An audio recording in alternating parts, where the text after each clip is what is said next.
జై శ్రీమన్నారాయణ. శ్రీవారి భక్తులకు మనవి.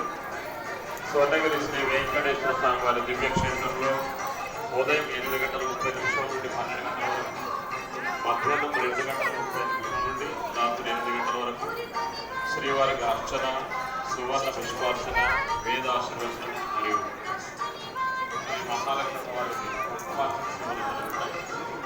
ఈశ్వరి శ్రీవారిని అమ్మవారిని అర్చించి శ్రీ వెంకటేశ్వర స్వామి వారి అనుగ్రహానికి పాత్రులు కాగలరని మనకి